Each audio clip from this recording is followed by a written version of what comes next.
उत्तर प्रदेश के मुरादाबाद में आज आम आदमी पार्टी के यूपी प्रभारी और राज्यसभा सांसद संजय सिंह ने पंचायत चुनाव की तैयारियों के लिए आम आदमी पार्टी के कार्यकर्ताओं की मीटिंग ली। इस दौरान संजय सिंह ने यूपी की बिगड़ती हुई कानून व्यवस्था पर योगी सरकार को घेरा और कहा कि यूपी में योगी जी के मिशन शक्ति का मतलब समझ में आ गया कि भाजपा के नेताओं अपनी शक्ति दिखाओ। महिलाओं की इज्जत कुचलने के लिए लखीमपुर खीरी में एक महिला सिपाही को भाजपा का नेता छेड़ता है। महिला सिपाही उसे थाने ले जाती है तो भाजपा का विधायक उसे छुड़ाने के लिए अपनी शक्ति लगाता है और उसे छुड़ा कर ले आता है।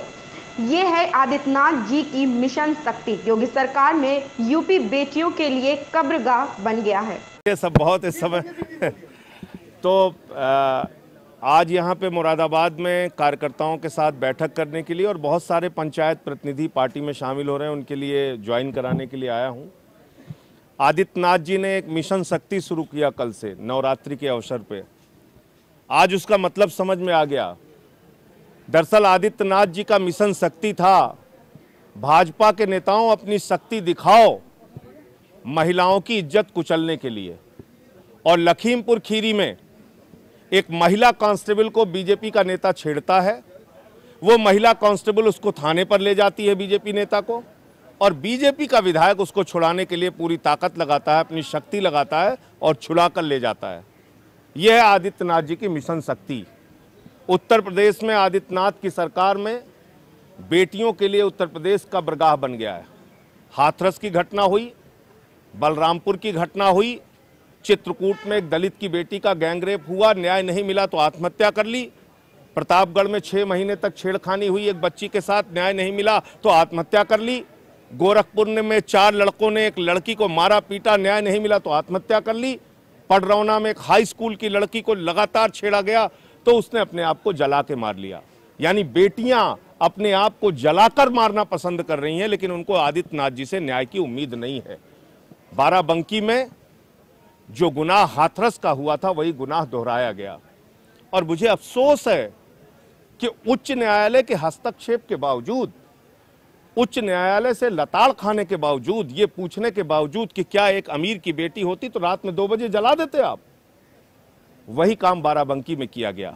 पिता रोता रहा, हम दलित समाज से हैं, मेरी बेटी अविवाहिता है, हम उसकी मिट्टी करेंगे, हम इसको जलाएंगे नहीं, हमारे रीति रिवाज में है। लेकिन जबरन सबूत मिटाने के लिए उसकी भी लाश जला दी गई, जो बाराबंकी में गैंगरेप हुआ। योगी जी, अब आप अपने पद से इस्तीफा दे दीजिए। आपसे उत्तर प्रदेश संभल नहीं रहा है, बेटियों की सुरक्षा नहीं हो पा रही है, तो इसलिए अब आपको पद पर रहने का कोई नैतिक अधिकार नहीं है, नंबर 1। दूसरी बात, हमने देखा कोरोना की महामारी के दौरान जब शमशान में लाशें बिछी हुई थी, उत्तर प्रदेश की सरकार शमशान में दलाली खा रही थी। योगी जी की सरकार शमशान में दलाली खा रही थी। 800 का ऑक्सीमीटर 5000 में खरीदा गया, 1600 का थर्मोमीटर 13000 में खरीदा गया। तो 800% कमीशन खाने वाले ये लोग अपने आप को राम का भक्त कहते हैं। इनके लिए मैं एक लाइनें पढ़ना चाहूंगा कि देखो ऐ दीवानों, ऐसा काम ना करो और राम का नाम बदनाम ना करो। ये राम का नाम लेकर दलाली खाने का, भ्रष्टाचार करने का काम करते हैं। उसके खिलाफ भी हमने पहले भी आवाज उठाई थी। 75 जिलों का ये महा घोटाला है कोरोना का, इसके लिए भी आगे हम लोग लड़ाई लड़ेंगे। तीसरा मुद्दा, इस समय जो किसानी बिल का है, मोदी जी ने जो बिल पास किया है वो एक काला कानून है। और कल हम लोगों ने देखा कि लखीमपुर खीरी में MSP न मिलने की वजह से एक किसान ने अपना खड़ा खेत, उसके ऊपर ट्रैक्टर चला दिया। उसने अपने खेत पे ट्रैक्टर नहीं चलाया, अपनी छाती पर ट्रैक्टर चलाया, अपने श्रम पे, अपने खून पसीने पे ट्रैक्टर चलाया। मैं फिर अनुरोध करूंगा प्रधानमंत्री जी से, ये काला कानून वापस लीजिए। ये करोड़ों किसानों के साथ विश्वासघात है। क्या पंजाब के किसानों का आप समर्थन करेंगे जिस तरह से? हमारी पूरी पार्टी उनके साथ खड़ी है और हमने जंतर मंतर पे जो आंदोलन भी किया था अपनी पार्टी की ओर से, उसमें मुख्यमंत्री जी ने 2-3 बहुत स्पष्ट मांगे रखी थी कि जो MSP है वो 6% लोगों को नहीं बल्कि 100% लोगों को मिलनी चाहिए। सरकार ये जो दलील देती है कि मात्र 6% लोगों को MSP मिलती है, इसका मतलब वो अपने नाकारेपन को बताती है। आप सबकी खरीद कीजिए। अभी हम लोग पंचायतों के चुनाव की तैयारियां कर रहे हैं और उसमें जो जिला पंचायत के और ग्राम प्रधानी के चुनाव होंगे उसमें आम आदमी पार्टी हिस्सा लेगी। हमारे ख्याल से फरवरी मार्च में वो चुनाव होना चाहिए और उसके बाद 22 के लिए हमारी अपनी तैयारी है। हर साल पोल्यूशन का एक बड़ा मुद्दा होता है क्योंकि पराली जलाई जाती है आसपास के प्रदेशों में। देखिए, हमने दिल्ली का तो समाधान निकाल लिया, दूसरे राज्यों से अनुरोध भी किया।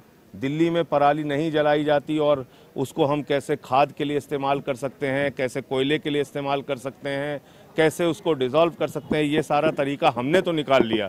लेकिन अब उसमें बगैर दूसरे राज्यों के सहयोग से पोल्यूशन, आप जानते हैं कि हवा के माध्यम से जब आता है तो उसको आप पाबंदी नहीं लगा सकते।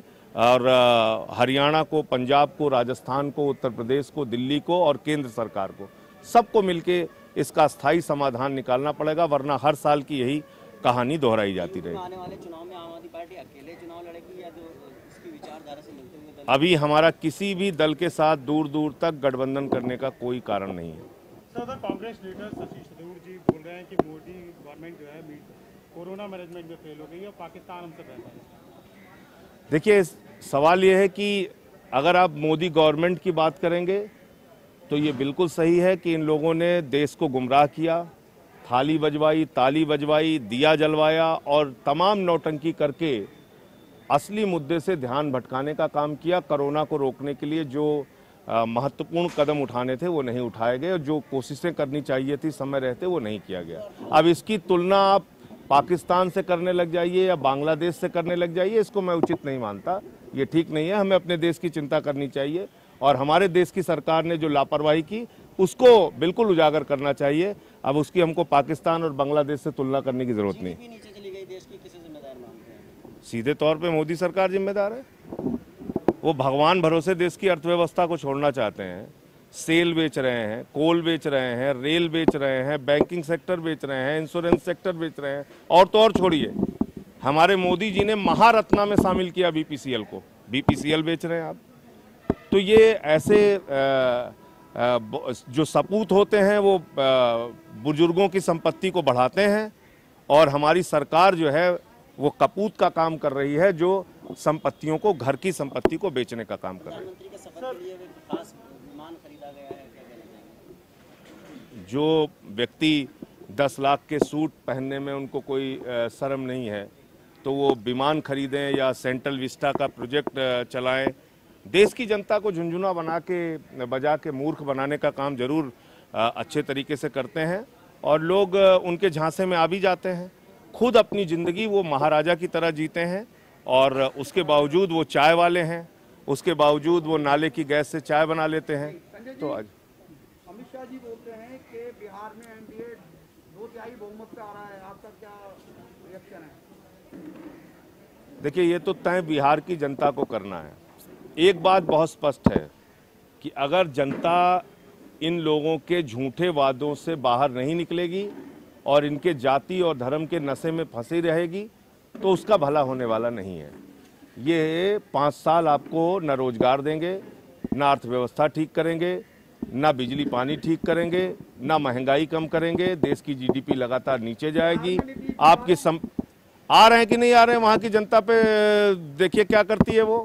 हमें वहाँ की राजनीति का ज़्यादा आइडिया नहीं, आना नहीं चाहिए। अगर आप मुझसे पूछेंगे तो मैं कहूँगा कि ऐसी गवर्नमेंट को नहीं आना चाहिए जो वहाँ के लोगों के साथ न्याय ना कर सके, उनके साथ उनका भला ना कर सके। उत्तर प्रदेश की आपराधिक घटनाओं का आपने जिक्र किया, तो क्या कहना चाहेंगे, क्या उत्तर प्रदेश में राष्ट्रपति शासन की मांग करेंगे आप? मैं ये कहूँगा कि आदित्यनाथ के अंदर जरा सी भी शर्म हो तो वो इस्तीफा दे दें, अपनी कुर्सी छोड़ दें। राष्ट्रपति शासन की मांग हम कर सकते हैं, लेकिन आप भी जानते हैं कि नीचे से लेकर ऊपर तक कौन लोग बैठे हैं। ये तो विपक्ष के किसी प्रदेश में राष्ट्रपति शासन लगा सकते हैं, जहां इनका शासन है वहां तो ये हर बेशर्मी के साथ खड़े रहेंगे। सर, असदुद्दीन ओवैसी साहब ने ट्वीट किया है, ट्वीट करके बोल रहे हैं कि जो मथुरा में जो मस्जिद और उसका जो याचिका दायर की है उस पर RSS हिंसक पहल शुरू कर सकता है, उन्होंने अपनी संभावना जताई है ट्वीट कर। देखिए, ऐसा है कि चुनाव जब आता है तमाम ऐसे नकली मुद्दे सामने किए जाते हैं। मैं इसके बिल्कुल खिलाफ हूँ। चुनाव में बिजली पे बात हो, पानी पे बात हो, एजुकेशन पे बात हो, हेल्थ पे बात हो, बुनियादी मुद्दों पे बात ही नहीं होती।